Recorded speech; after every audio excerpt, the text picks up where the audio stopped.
C'est avec une très grande joie d'entrer dans votre foyer. Nous sommes arrivés au moment de l'enseignement qui porte le numéro 14.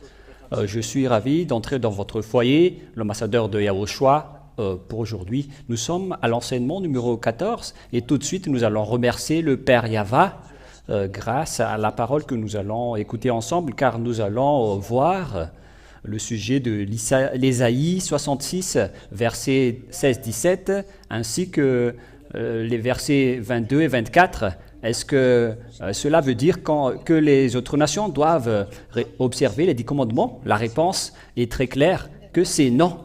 Et c'est là qu'on va prouver, mais qu'est-ce qui est dit là-dedans? Je réitère mes salutations à vous tous. Je suis l'ambassadeur de Yahushua Ziadia qui entre dans votre foyer en ce moment.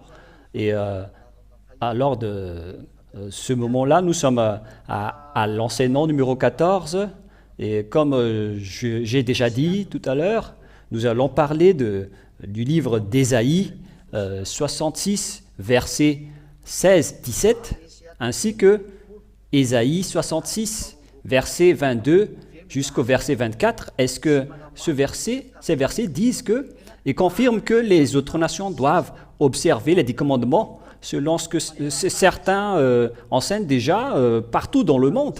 Ceux qui observent les 10 commandements, notamment les sabbatistes. Et nous allons lire donc la Sainte Écriture pour introduire l'explication. C'est dans Ésaïe 66. Nous allons lire au nom de Yahushua et je vous invite à lire la Sainte Écriture. Et vous les techniciens, vous affichez directement sur l'écran lorsque l'image sera bien arrangée. Allons-y. Ésaïe 66, verset 16. Nous allons lire au nom de Yahushua. Car Yahva exerce le jugement par le feu et par son épée contre toute chair, et nombreux seront ceux que Yahva aura percés. Ici donc, Dieu va contrer toute chair et nombreux seront percés. Et qu'est-ce qui est dit ici? Ceux qui se sanctifient et se purifient pour aller dans les jardins, derrière celui qui se tient au milieu. Voilà donc l'image qui transporte la persécution. Ceux qui se sanctifient et se purifient pour aller dans le jardin, derrière celui qui se tient. On parle de qui ici, à quel moment, comment ça s'est passé? Ceux qui mangent de la chair de porc, des mets abominables et des souris périront tous ensemble selon Yahva. Ici donc, la parole est bien claire que concernant cet grand anéantissement, ceux qui vont être détruits, ce sont ceux qui mangent de la chair de porc, des mets abominables et des souris qui se sanctifient et se purifient pour aller dans le jardin. Ce sont ces genres de personnes qui vont être anéantis. Et évidemment, lorsqu'on parle de ces genres de personnes, on parle des Israéliens et des 10 commandements. Les autres nations ne sont pas du tout concernées pour cela, car c'est dans les 10 commandements et les lois de Moshe qu'on a interdit de manger de la chair de porc ainsi que des mets abominables. Nous allons regarder ce verset dans Lévitique 11, si je ne me trompe pas, concernant les animaux souillés. Le voilà justement.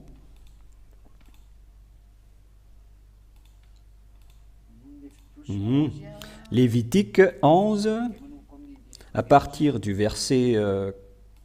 combien déjà? Nous allons commencer à partir du verset 3. Lévitique 11.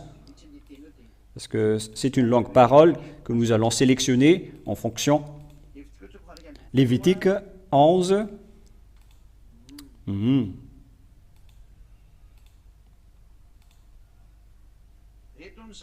Voilà donc les animaux et les mets interdits qui ont des pieds fourchus depuis le verset 3. Tout animal à la corne divisée et le pied fourchu et qui rumine, vous les mangerez, mais vous ne mangerez pas de ce qui rumine seulement ou qui ont seulement la corne divisée, tel est le chameau qui rumine, mais dont la corne n'est pas divisée. Il sera impur pour vous. Verset 7, tel le porc qui a la corne divisée et le pied fourchu, mais qui ne rumine pas, il sera impur pour vous. Les animaux qui ne ruminent pas, donc, ne sont pas aimés par ce Dieu pour être mangés par les Israéliens. Voilà ce qui a été dit. Et en bas, il y a tous les animaux souillés, ils sont plusieurs. Et si on parle de ce sujet-là, ce sont des choses impures pour vous. Verset 24, Lévitique 11, 24. Ceux-ci aussi vous rendront impurs. Quiconque touchera leur corps mort sera impur jusqu'au soir. Et quiconque emportera quelque partie de leur corps mort lavera ses vêtements et sera impur jusqu'au soir. Voilà donc pour les animaux souillés qui sont abominables sur cette terre que les Israéliens ne peuvent pas manger. C'était dans le cadre des lois de Moïse qui sont réservées uniquement aux Israéliens, qu'on a déjà parlé dans plusieurs enseignements, que ce sont réservés aux Israéliens, comme lors de l'enseignement numéro 13, qui a dit que les 10 commandements et les lois de Moïse sont réservés aux Israéliens. Ils ne sont pas faits pour les autres nations. Et donc, concernant les animaux fourchus, etc., il y en a qui sont autorisés de manger et il y a ceux qui ne sont pas autorisés. Parce que sinon, vous allez faire de l'abomination aux yeux de Dieu. Et à ce moment-là, il va vous anéantir. Et ceux qui vont être anéantir, d'après ce schéma, ce sont les Israéliens, mais pas du tout les autres nations. Nous allons lire la parole de Dieu, toujours dans Lévitique 26, que lorsque vous n'allez pas respecter ces paroles, vous serez maudits. Lévitique 26, écoutez.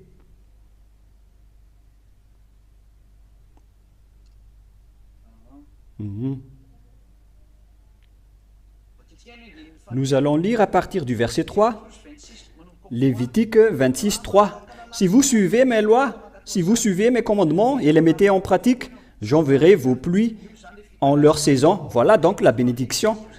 Et au verset 13, où il est passé, c'est dans quel verset? Verset 14, excusez-moi.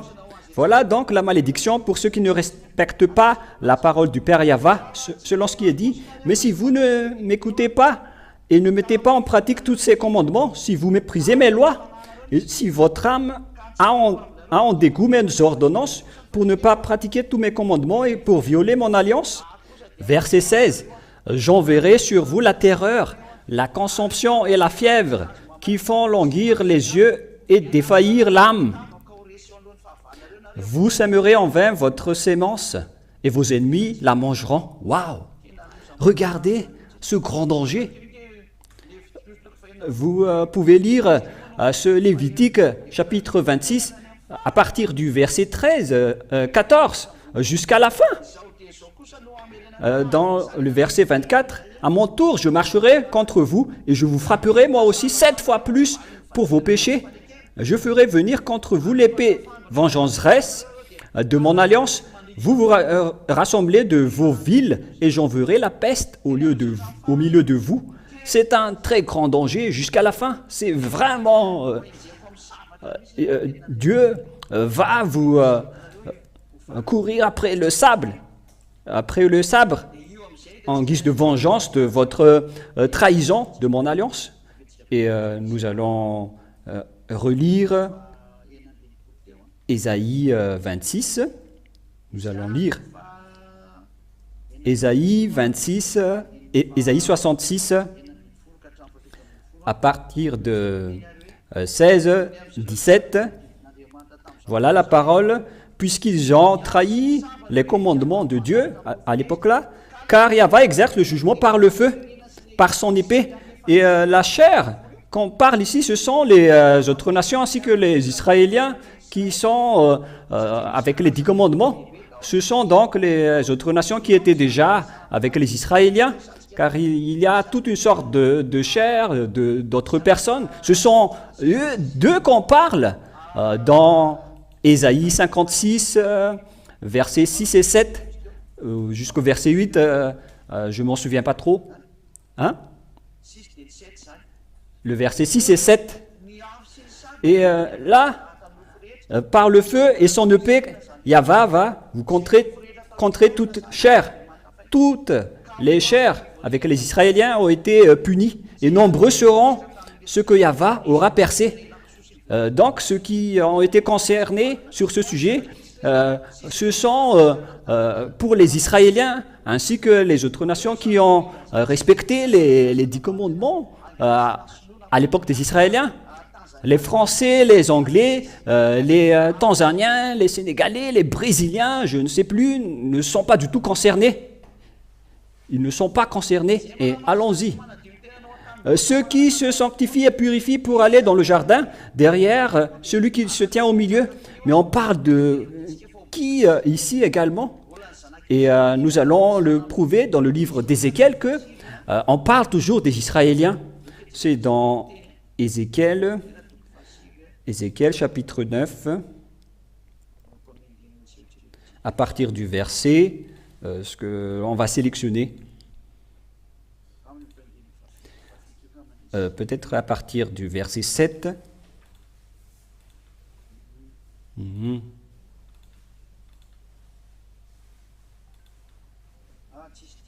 Non, ce n'est pas le bon verset. Nous allons rechercher. J'ai oublié, c'est dans le livre d'Ézéchiel, combien, les enfants?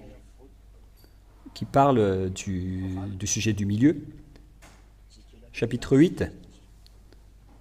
C'est dans le chapitre 8, si je ne me trompe pas.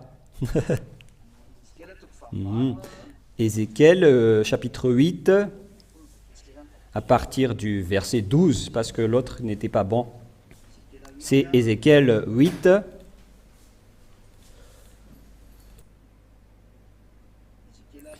Ézéchiel, chapitre 8. Nous allons lire à partir du verset 12. Ici, nous allons voir et lire à partir de quel verset? Ézéchiel 8, verset 5. Nous allons commencer avec le verset 5 jusqu'au verset 14, si je ne me trompe pas. Il me dit, fils de l'homme, lève-toi donc tes yeux dans la direction du septentrion, c'est-à-dire vers l'extrême nord. Et je levai mes yeux dans la direction du septentrion, et voici qu'au nord de la porte de l'autel, il y avait cette idole de jalousie à l'entrée. Donc, dès l'entrée, il y a une chose qui rend vraiment en colère Dieu. Et il me dit, fils de l'homme, vois-tu ce qu'ils font? Les grandes abominations que la maison d'Israël commet ici, afin que je m'éloigne mon sanctuaire.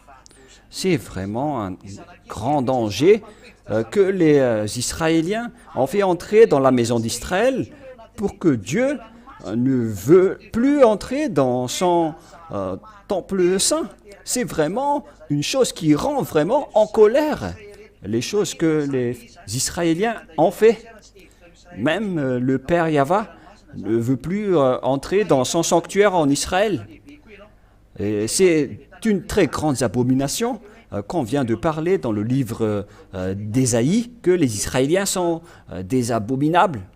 Alors les voilà. Et il me conduisit à l'entrée du parvis, et je vis, et voici qu'il y ait un trou dans le mur. Et il me dit, versets 8 et 9, « Fils de l'homme, perce donc la muraille. » Et je perçai la muraille, et voici qu'il y a eu une porte. Il me dit, « Viens et vois les horribles abominations qu'ils commettent ici. » Voilà donc l'abomination.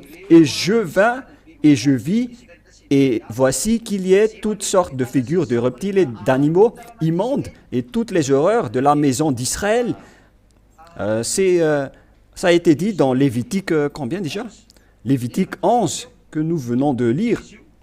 Le voilà. C'était écrit sur la muraille tout autour, verset 11.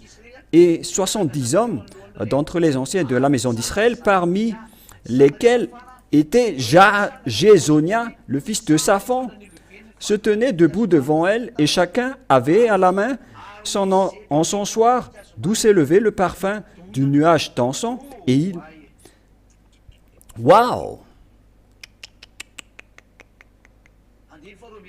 Verset 12. Et il me dit, as-tu vu, fils de l'homme, ce que les anciens de la maison d'Israël font dans les ténèbres? Chacun dans ses appartements, couverts de figures. Car ils disent, Yahva ne nous voit pas, Yahva a abandonné le pays. C'est vraiment dangereux. C'est eux qui sont des malfaiteurs et ils osent critiquer Dieu à cela. Ils diffament et ils critiquent Dieu. Les Israéliens sont des méchants et jusqu'à aujourd'hui, ils ne peuvent plus se tourner vers Dieu, le Elohé des Israéliens, qu'on appelle Yahva. Ils ne peuvent plus se tourner vers lui, ni vers Yahushua, alors que c'est Yahushua qui a été crucifié pour les sauver. Ils les ont tués.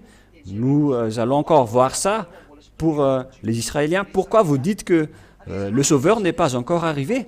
Car eux, ils disent que le Sauveur n'est pas encore arrivé.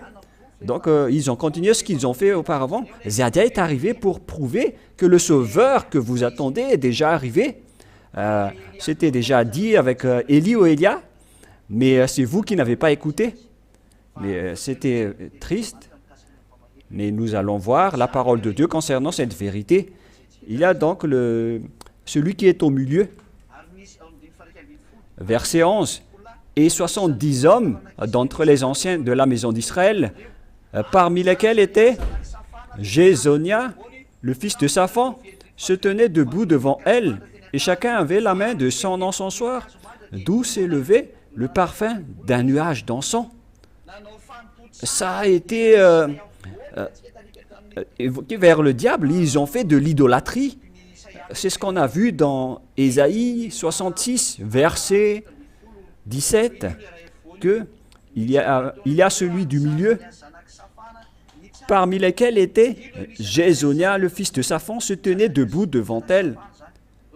Il s'agit de Jézonia, fils de Saphan, et nous allons revenir à Ésaïe 66, verset, nous allons voir, et tout le monde à la maison, vous écoutez, et nous allons réfléchir sur la tromperie des chefs de religieux que vous a fait subir avec le respect du sabbat et des 10 commandements. C'est du n'importe quoi. C'est une chose qui est réservée pour les Israéliens et ils vous forcent de les observer. Ce sont donc les versets qui vous font transgresser la loi au final pour faire respecter les gens, les 10 commandements à cause de ces paroles. Alors que la parole de Dieu est très directe, qu'il a donné, que le Père Yahva, le cher Père Yahva, a donné seulement aux Israéliens. Et ceux qui n'ont pas peur de la fatalité les ont intégrés là.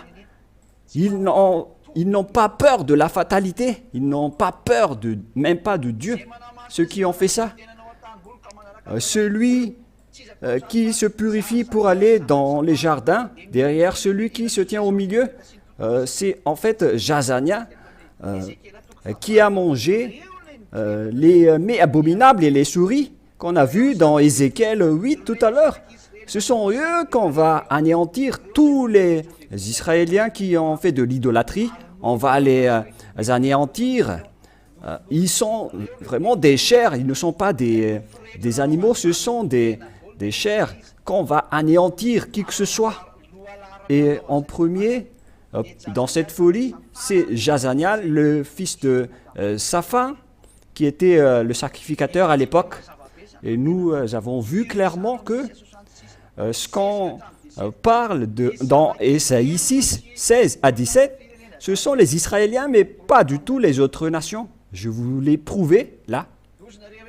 Et vous allez dire, et qu'en est-il dans l'autre verset, dans Ésaïe? Car au dernier verset, nous allons bien lire que ils périront tous ensemble selon Yahva. Donc toutes les chairs en Israël vont être en péril, tout ensemble. C'est en fait dans le verset 16, car nombreux seront ceux que Yahva aura percés. Donc Yahva a détruit les Israéliens Et il a dit que je vais vous périr. Nombreux seront ceux que Yahweh aura percés. Et dans le verset 17, et ils périront tous ensemble, selon Yahweh. Et donc, dans cette image, tous les Israéliens vont être en péril. Depuis leur portail dans Jérusalem, il y a une mauvaise image. Nous allons relire le verset qui prouve que ce sont tous les Israéliens en totalité qui vont être anéantis, car c'est même dès leur portail qu'il y a une abomination vraiment atroce. C'est donc tout le village qui en fait des bêtises. Verset 3, attendez d'abord.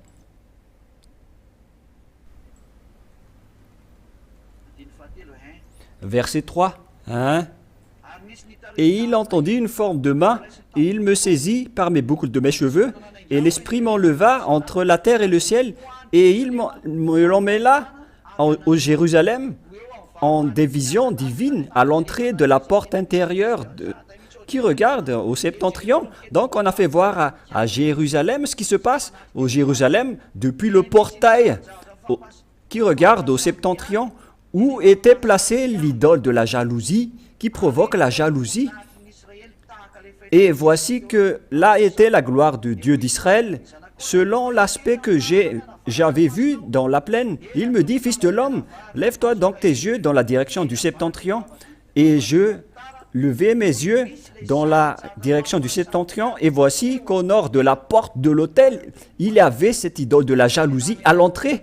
Oh mon Dieu! C'est depuis l'entrée du temple de Jérusalem qu'ils ont placé l'abomination. C'est dans l'endroit où le Père Yahweh entre qu'ils ont mis de l'abomination. Et le Père Yahweh est vraiment en colère. Mais qu'est-ce que vous avez fait? Mais à cause des Israéliens, l'Israël était rempli de dangers depuis le portail et dans tout le village. C'est normal que le Dieu est en colère. Il a vraiment détruit le village d'Israël. Et donc la question qui se pose, est-ce qu'Israël va être anéanti? Et la réponse est dans Ésaïe 66, que le Père Yahweh a dit que vous ne serez pas anéantis même si je vais vous détruire, que vous allez être anéantis. Le Père Yahweh a dit que vous ne serez pas anéantis, mais ne dites pas que vous serez heureux, les Israéliens, en entendant ça. Mais jusqu'à maintenant, je ne sais plus si les Israéliens m'écoutent ou pas. Mais voilà ce qui est dit dans le verset 22. Ce tribut ne sera jamais anéanti, même si je vais les détruire. Car comme les nouveaux cieux et la nouvelle terre que je vais créer subsisteront devant moi, selon le Père Yahweh, ainsi subsisteront votre prospérité et votre nom. Voilà pour le verset 22 qui parle de l'anéantissement du tribut d'Israël. Il a dit que je vais anéantir toute chair en Israël. L'Israël va être détruit. Cela veut dire que ce soit les propriétaires ou les locataires.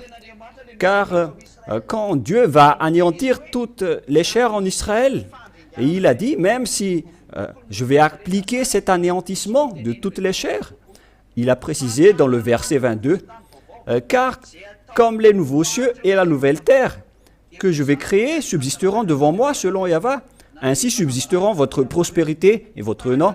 Le Père Yahweh a déclaré que comme les nouveaux cieux et la nouvelle terre que je vais créer, qui subsisteront devant moi, Yahweh, ainsi subsisteront votre prospérité, votre nom. Voilà ce que ça veut dire. Mais ce n'est pas que on va observer jusqu'aux nouvelles terres et nouvelles cieux, les 10 commandements et les lois de Moshe. Non, non, non, c'est une comparaison, mais regardez la tromperie du diable pour vous. Il dit qu'on doit continuer jusqu'aux nouvelles cieux, aux nouveaux cieux et nouvelles terres, le respect des 10 commandements et les lois de Moshe. Mais vous avez vraiment changé, inversé votre mentalité. Il s'agit d'une idée du diable. Dieu a dit que les 10 commandements et la loi de Moshe sont réservés aux Israéliens, qu'on ne peut rien retrancher ni rajouter. Mais comment les autres nations vont entrer dans ce discours? La loi est claire. c'est réservé aux Israéliens. Et vous devez dire, on n'est pas concerné, Père Yahweh Yahushua, car c'est réservé aux Israéliens. Mais c'est Yahou, Yahuva, Jéhovah et tout le reste qui ont appris le danger aux gens. Ils les ont fait pratiquer les 10 commandements. C'est pourquoi la parole s'est renversée. Si Dieu a fait une comparaison pour dire que les nouveaux cieux et la nouvelle terre que je vais créer subsisteront devant moi, et le Père Yahva a fait une comparaison que c'est comme ça aussi que subsisteront vos descendants. Il a dit que je ne vais pas tout vous anéantir, même si je vais anéantir votre chair. Je vais faire rester quelques-uns, et il restait vraiment des descendants pour eux, comme les nouveaux cieux et la nouvelle terre que je vais créer subsisteront devant moi, selon Yahva. Ainsi subsisteront votre prospérité, votre nom. C'était une comparaison par rapport à l'anéantissement qui était en cours. Il a dit que c'est comme les nouveaux cieux et la nouvelle terre que j'ai créés que vous allez subsister. Donc les descendants d'Israël ne seront jamais anéantis. Voilà ce qu'il voulait dire. Et s'il y a un tribut qui ne sera jamais anéanti sur cette terre, c'est Israël, car il a déjà eu cette parole. Il ne sera jamais anéanti, quel que soit l'anéantissement et la destruction qui va s'y passer.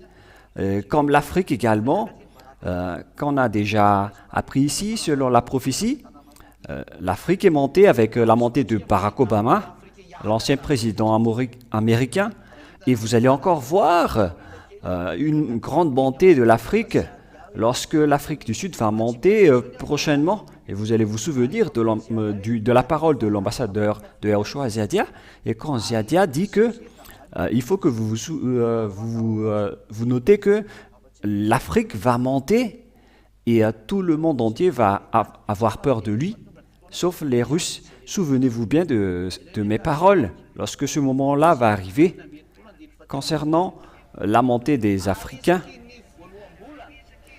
Ésaïe 66, 23, de nouvelle lune en nouvelle lune et de sabbat en sabbat, toute chair viendra se prosterner devant moi et avoir. Voilà les 10 commandements et les lois de Moshe qui sont réservées aux Israéliens.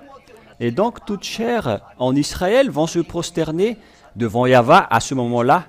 On parle ici de toutes les chairs en Israël. C'est vraiment logique que les autres nations ne sont pas concernées, qui se sont déjà apparues à ce moment-là, car cette image, tout ça s'est déjà passé, car ils se sont déjà fait détruire en exil, et il ne restait plus qu'un petit reste, et c'est ce petit reste qui s'est transformé en Palestine actuellement. Lorsque les Arabes sont arrivés, ils ont transformé en Arabes toutes les personnes en Israël à cause du métissage. Et à cause du métissage, ils se sont transformés comme cela. Si vous suivez bien l'histoire, vous arrivez à comprendre cela. C'est la cause du grand problème entre Israël et Palestine. Mais viendra le moment où je vais vous expliquer le déroulement de la fin de ce monde. Et c'est l'ambassadeur de Yahushua Ziadia qui va délimiter la fin de ce monde avec la parole de celui qui ne pêche point. Car Dieu écoute celui qui ne pêche point. Ce sont les non-pêcheurs qu'ils utilisent. C'est normal, mais vous allez entendre petit à petit la vérité. Et donc, les personnes qui respectent la nouvelle lune et le sabbat, ce sont les Israéliens. Et ceux qui vont se prosterner, ce sont les gens en Israël, ceux qui restent. Car il y a ceux qui sont restés. Et verset 24, et quand ils sortiront, ils verront les cadavres des hommes qui se sont révoltés contre moi, comme avec l'arrivée de Nebuchadnezzar, les Assyriens, les Persiens, les Médians, les Grecs et les Romains, ils sont tous arrivés là-bas, et même les Allemands les ont encore frappés en dernier. Mais là, on ne va plus en parler, mais on va plus parler des souffrances que les Israéliens ont endurées bien avant. Et lorsque les gens ont été tués avec cette grande souffrance, et les gens sont sortis pour regarder leurs cadavres, mais qui ont révolté. Mais ce sont les Israéliens qui se sont révoltés. Et c'est la Sainte Écriture qu'on va faire répondre à ce sujet-là. C'est dans Jérémie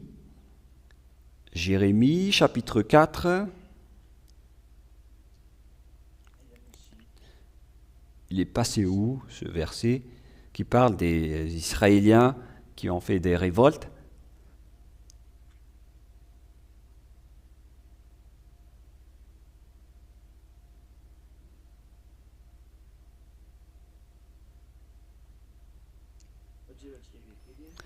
Nous allons regarder rapidement. Revient, Israël, révolte infidèle. Jérémie 3:11. Yahva me dit, Israël, l'infidèle, s'est montré juste. Reviens, Israël.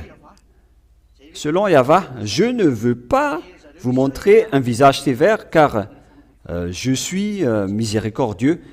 Jérémie 3:12. Jérémie 3, verset 12. Jérémie 3:12. Nous allons lire la parole de Dieu à ce sujet. Qui est le révoltant infidèle? Jérémie 3:12. Va, écrit ces paroles du côté du septentrion et dit, reviens, infidèle Israël, selon Yahva. Donc, le révoltant infidèle, ce sont les Israéliens, lorsqu'ils ont regardé les cadavres des révoltants. Donc, vous ne pouvez pas contester cette parole pour vous qui me suivez en ce moment. Et nous allons revenir à Ésaïe 66, et dans la dernière partie. Et quand ils sortiront, Ésaïe 66, 24, ils verront les cadavres des hommes qui se sont révoltés contre moi, car leur ver ne mourra pas et leur feu ne s'éteindra point. Où est-ce que on va trouver le terme de ver qui veut démontrer l'enfer? C'est dans Ésaïe 14, nous allons voir. Ésaïe 14, à partir du verset 8, verset 9, nous allons lire. À partir du verset 9, Ésaïe 9, Ésaïe 14, 9, qui parle des vers et des asticots. Le Séol, dans ses profondeurs, s'émut à ton sujet pour venir à ta rencontre. On parle du Séol dans les profondeurs. Il réveille pour toi les ombres, tous les monarques de la terre. Il faut donc réveiller tous les ombres, car on parle de l'endroit de l'enfer.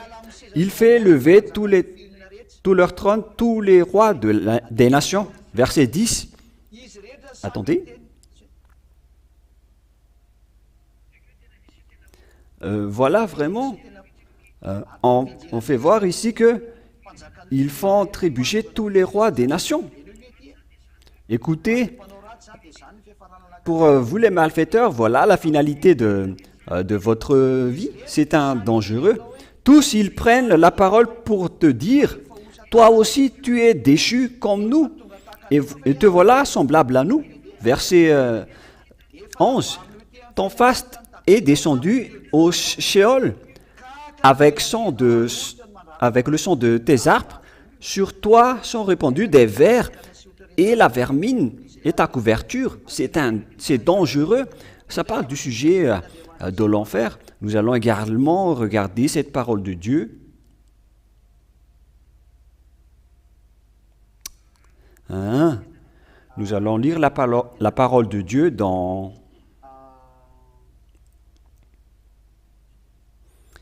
un instant.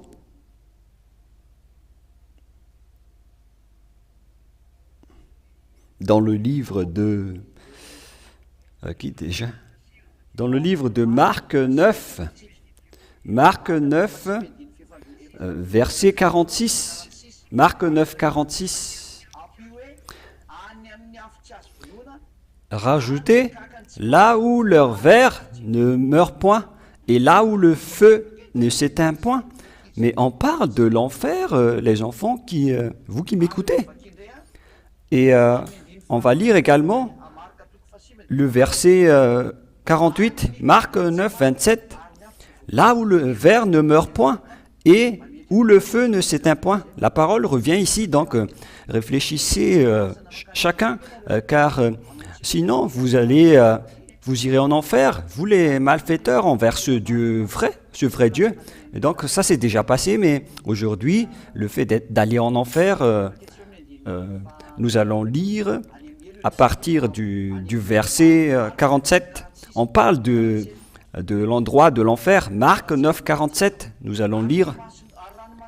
« Et si ton œil est pour toi une occasion de chute, arrache-le. Vaut mieux pour toi d'entrer avec un seul œil dans le royaume de Dieu que d'être jeté, ayant deux yeux, dans la guêne du feu. Là où leur ver ne meurt point et où le feu ne s'éteint point. » Et donc, quand les Israéliens ont été anéantis par le Père Yahva, à cause du non-respect des 10 commandements, le Père Yahva les a envoyés en enfer, car ils ont dénigré Dieu. Mais c'était à l'époque des 10 commandements. Mais si c'est à cette époque de Yahushua, qu'on vous a dit que les 10 commandements et la loi de Moshe ne sont pas réservés aux autres nations, ce sont réservés aux Israéliens. Si vous n'écoutez pas la parole de Yahushua, pour que vous ne péchiez point, alors préparez-vous. Après votre mort, vous serez jetés en enfer et vous dormirez avec les vers et les vermines. Vous allez habiter dans le tombeau avec les vers et les vermines, mais votre âme, par contre, va souffrir en enfer. La parole se termine. Je vous souhaite le meilleur avec cette parole pour votre prise de décision pour suivre Yahushua. Prenez une décision pour suivre Yahushua, pour vous qui m'écoutez. C'est le moment de sauver votre âme. Ce sont ces paroles qui vous ont enchaîné pour que vous soyez bloqués avec ce danger, avec les 10 commandements et les lois de Moshe. Je vous ai expliqué avec détail. À vous de réfléchir et de prendre une décision. Soit vous irez dans ce feu qui ne s'éteint point avec les vers et les vermines, c'est-à-dire en enfer. Vous allez souffrir dans ce feu qui ne s'éteint point.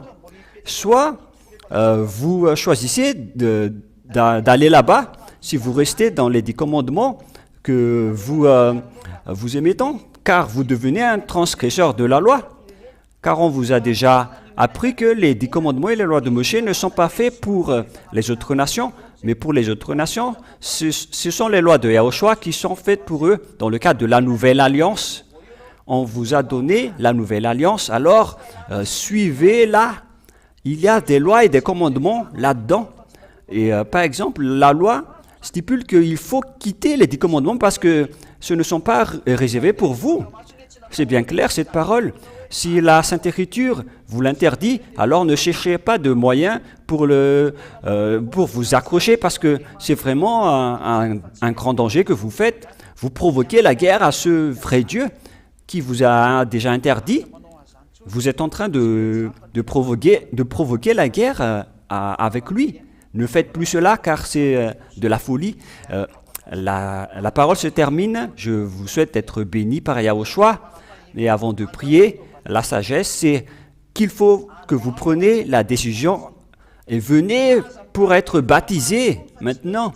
Ne cherchez plus d'idées pour contester. Ce n'est plus convenable. Tous les hommes, tout le monde ont déjà respecté les 10 commandements, mais ce n'est pas une solution. Et pour les Israéliens, on les a donné les 10 commandements. Mais ce n'est pas encore fait pour eux. Et pour la prochaine enseignement, pour les Israéliens, est-ce que vous osez dire que le Sauveur n'existe pas? Vous dites que le Sauveur n'existe pas, mais à quel moment vous pensez que le Sauveur va arriver? Ce sera lors de notre prochain enseignement. Je vous souhaite être béni par Yahushua. Mais moi, je vous dis, le Sauveur est déjà arrivé. il s'appelle Yahushua. Allons-y pour le suivre. Ziadia appelle toutes les autres nations, les Français, les Anglais, les Américains, les Brésiliens, les Sénégalais, les Indiens ou les Argentins. Quoi que vous soyez, si vous êtes Français, Réunionnais, Mauricien, tant que vous êtes un humain qui vit ici sur Terre, je vous appelle tous, qui que ce soit, les Italiens, les Canadiens, Ziadia vous appelle. C'est le moment pour que vous entrez en Yahushua. Le temps est vraiment précieux, avec le danger qui se passe dans ce monde, avec cette guerre qui est déjà en cours. Nous allons parler du sujet de cette guerre, car la raison de tout cela, ça vient de la parole de Yahushua que je vais vous expliquer jusqu'à votre finalité. Mais si jamais vous meurez avant mon explication, où est-ce que vous irez? Mais si vous ne suivez pas Yahushua, moi je vous donne votre chemin, soit vous irez en enfer et au lac de feu. Mais aucun enseignement sur cette terre n'a réussi à délivrer les gens du péché. C'est un seul Dieu et avec son Fils, Yahushua, qui a réussi à délivrer les gens du péché. C'est ce que je suis en train de vous prêcher. Et ceux qui sont avec Yahushua ne pêchent point. Là, je précise bien, car c'est la qualité de ce Dieu. C'est ce qu'on voit dans Jean 8:11, qu'il ne faut plus pécher. Et ce sont seulement les gens Yahushua qui réalisent cette parole. Et le fait de ne pécher point, ce sont des milliers de gens qui vivent avec cela, mais ce n'est plus une personne actuellement. Donc, à vous de prendre une décision pour le baptême. N'hésitez plus à avancer dans le baptême. Inscrivez votre nom dans le numéro WhatsApp. Il faut agrandir le numéro WhatsApp après la fin de l'enseignement. Vous le changez rapidement. Et donc, prenez une décision pour suivre cet enseignement. Et lorsque vous avez entendu la parole et l'enseignement, alors inscrivez votre nom. Alors saisissez ce grand bonheur en avançant vers le baptême. Appelez-nous et envoyez-nous des messages sur WhatsApp. Ça ne demande pas beaucoup de charges sur WhatsApp. Vous faites rentrer juste un peu de crédit et après, vous pouvez mener des longues conversations avec vous pour les questions qui vous tourmentent. L'ambassadeur de Yahushua sera là pour vous expliquer jusqu'à la fin. Montrez-nous vos problèmes et on va vous répondre. L'objectif, c'est que vous allez au ciel des cieux, que vous devenez une nouvelle personne. Le vrai bonheur, c'est le fait de ne pécher point. Et le premier parmi ces personnes, c'est ce que vous voyez là, c'est moi. Et vous dites, est-ce que vous ne péchez point vraiment? Mais oui, vraiment. Si je suis encore pécheur, je ne vous prêcherai pas jamais cela. Mais je suis le leader dans ce sens-là. C'est le plus merveilleux. C'est le fait de ne pécher point. C'est la suprématie du bonheur. C'est pour ça que je vous appelle, venez et allons-y. On va y aller chez Yahushua et inscrivez votre nom au baptême. Dites que moi je vais vous suivre. Moi je vais suivre Yahushua que vous prêchez. Moi j'irai chez Yahushua au ciel des cieux. Voilà notre direction. C'est garanti à 100% que vous serez ramené là-bas avec la délivrance du péché. C'est garanti. Ça n'existait pas sur cette terre, mais ça existe en Yahushua, prêché par Ziadia. C'est seulement ici que ça existe. C'est la preuve que c'est lui le vrai Dieu, c'est Yahushua le vrai Dieu. Alors prenez une décision, suivez-le. N'hésitez plus, parce que ce n'est plus convenable. On vous a donné beaucoup de preuves. C'est de la folie si vous ne changez pas après tout cela. Est-ce que vous êtes élu pour aller en enfer? Que vous n'écoutez pas cette parole? C'est depuis très longtemps qu'on vous a dit que ce système n'est pas bon pour vous. Vous connaissez bien que les pécheurs iront en enfer. Est-ce que vous n'êtes pas encore conscient? C'est le moment de la réflexion. Alors, soyez conscients car on entre dans la finalité de l'histoire de cette terre.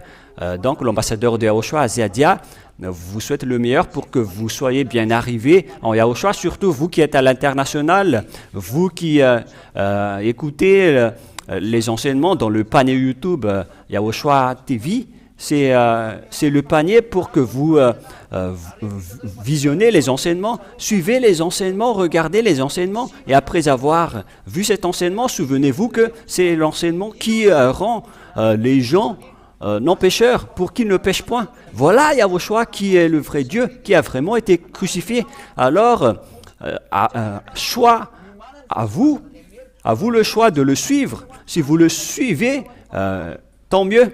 Si vous ne le suivez pas, alors vous irez en enfer. Et si vous dites que je n'ai pas peur, alors n'allez plus chez le médecin. Mais si vous avez encore peur de mourir, moi je précise bien, c'est pas votre corps qui n'a pas peur de mourir, mais c'est votre âme qui a peur d'aller en enfer. Et c'est pourquoi il a peur. Mais ici en Yahushua, personne n'a peur de mourir, mais c'est juste triste d'être malade. Mais parce que ça doit toujours exister. Mais moi, je n'ai pas dit qu'on ne doit plus souffrir ou être malade. Hein. Moi, j'ai dit qu'on ne pêche point. Mais lorsque vous arrivez en Yahushua, il va savoir ce qui est mieux pour vous aider. Il faut que vous ayez comme objectif son royaume et la vie éternelle d'abord. Et après, il va vous aider. Voilà l'objectif pour vous. Et voilà donc la fin de la parole de Ziadia. Je vous souhaite d'être bénis par Yahushua. Et à notre prochain enseignement, nous allons prier ensemble. Cher Père Yava, merci beaucoup pour l'enseignement et les explications. J'espère que les gens vont bien comprendre l'enseignement.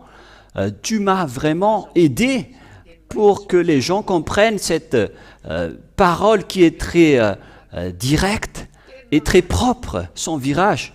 La parole est vraiment propre et vraiment claire. Père Yava, sauve les autres nations, car tu m'as envoyé parmi eux pour sauver les autres nations jusqu'à ce que l'effectif des gentils soit au complet. Père Yava, pour ta gloire, sauve les gens. Touche leur cœur et leur raison pour qu'ils demandent pardon et seront guéris pour se rapprocher de ce vrai enseignement. Faites-les comprendre jusqu'aux traductions pour qu'ils comprennent bien que tu vas les aider jusqu'aux traductions des paroles pour faire entendre les gens cet enseignement dans leur raison, dans leur mémoire et dans leur conscience, que personne ne sera plus posé en écoutant ce vrai enseignement, qu'ils vont craindre de mourir, d'être jetés en enfer, qu'ils espèrent bien rapidement d'être sauvés, Père Yava, qu'ils espèrent bien d'être sauvés par toi, Yahushua. C'est ça que Ziadia te demande. Accélère le salut ainsi que la miséricorde partout dans le monde pour qu'ils se dépêchent pour te rapprocher, que tout le monde entende l'enseignement, que ça se répartit dans tout le monde entier, cette révélation. Père Yava et Yahushua, à vous deux la gloire éternelle. J'espère que tu vas répondre à nos prières et que tu vas encore répondre à nos prières et que les gens vont ressentir que cet enseignement est un vrai amour pour les sauver et pour mettre en évidence Yahushua que tu as envoyé pour sauver ce monde. Père Yava, montre-nous ta gloire à travers cette parole. Envoie tes Saint-Esprit pour sauver les gens, pour qu'ils se tournent et pour qu'ils reviennent vers toi, Père Yava. Au nom de toi, Yahushua, je fais toutes ces prières. Alléluia. Amen. Et donc, je vous souhaite d'être bénis par Yahushua et à notre prochain enseignement. Au revoir.